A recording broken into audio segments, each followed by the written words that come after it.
assignment. So let's get started.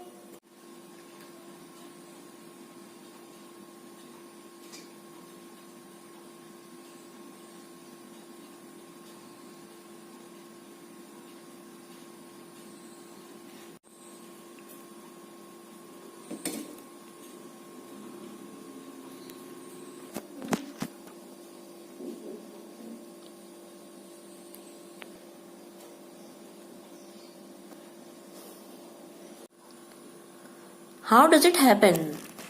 This is because of the burning candle in the glass.